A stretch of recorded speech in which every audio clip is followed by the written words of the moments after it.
¿Qué tal? ¿Cómo están? Soy su amigo Fernando Sande. Gracias por estar viendo este video en mi canal Traductor de Ideas. Y hoy traigo un tema: ¿qué son las constelaciones familiares? Para no estar inventando cosas, como siempre yo soy el principal en predicar con el ejemplo de buscar, investigar, ir un poquito más allá. Bueno, aquí en la página de Hellinger.com, que es la página oficial del creador de Bert Hellinger, tal cual, bueno, dice en inglés, un resumen, pues no voy a leer todo. Es un procedimiento, ¿sí?, que ofrece una imagen dentro de un espacio en donde las personas representan a un miembro de la familia, a una empresa, etcétera, para ver cuál es su dinámica en relación una con otra.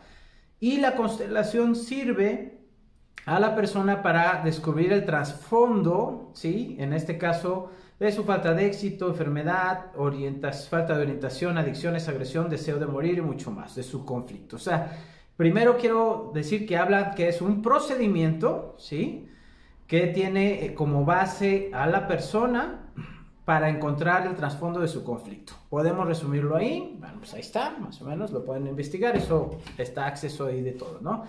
Se han sumado muchas cosas, se le han venido sumando más herramientas, etcétera, como en cualquier tipo de terapia o de hipótesis y teorías que ayudan al ser humano. Creo que hace bien, entonces a fin de cuentas todo lo que haga bien de alguna manera y funcione, hay que tomarlo.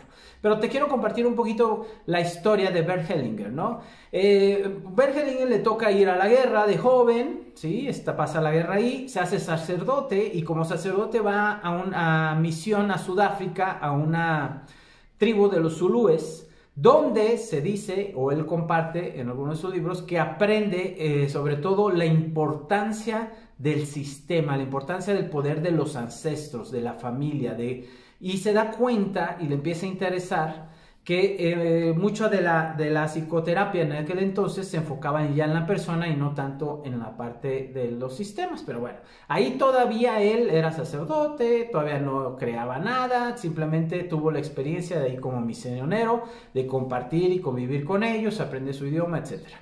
Después decide dejar el sacerdocio, se va a Alemania, regresa, luego se mete a estudiar psicoanálisis en Viena y empieza a estudiar formalmente. Y su fuente en aquel entonces, lo que estaba fuerte, pues era tal cual el psicoanálisis de Freud, ¿no?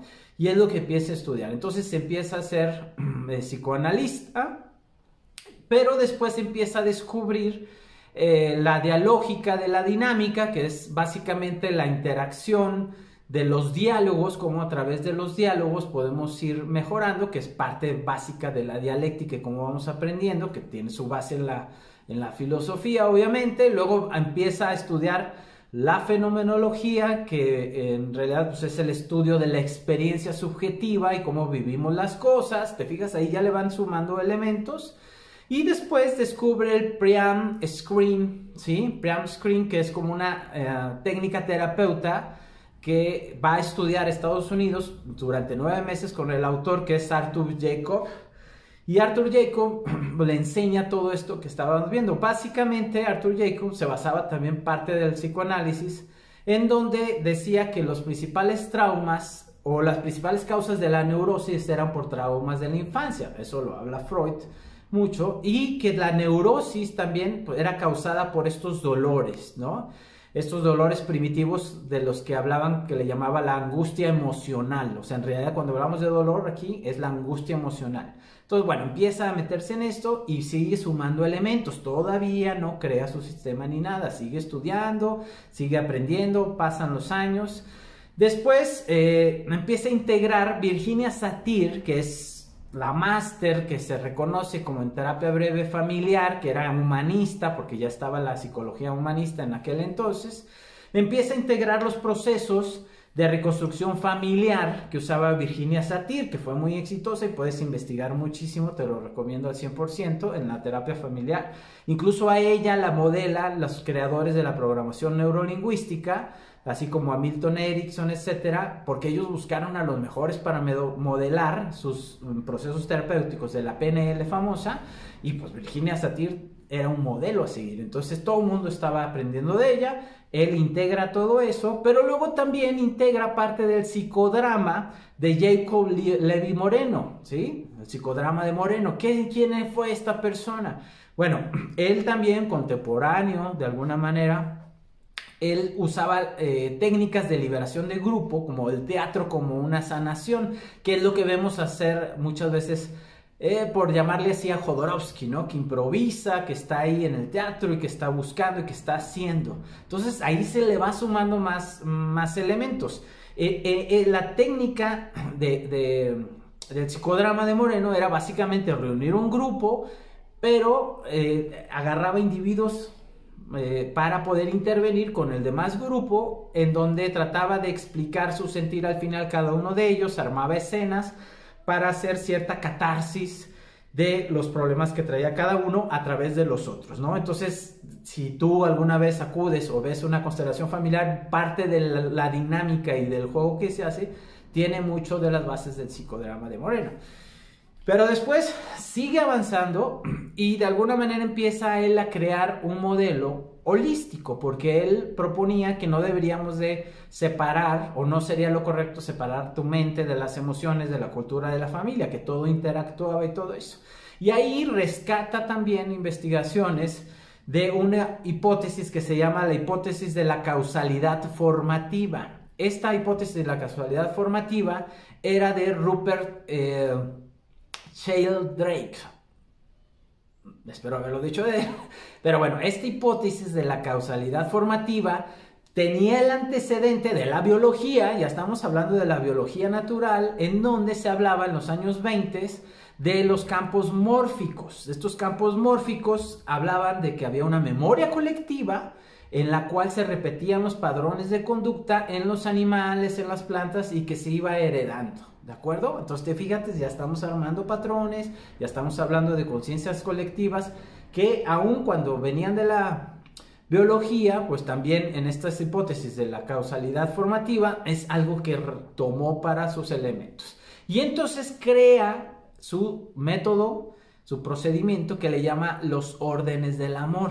O sea, en realidad no se llamaba constelaciones familiares, se llamaba los órdenes del amor. De hecho, hay un libro que se llama así. Si te interesa el tema, obligado a leer primero ese libro, ¿verdad?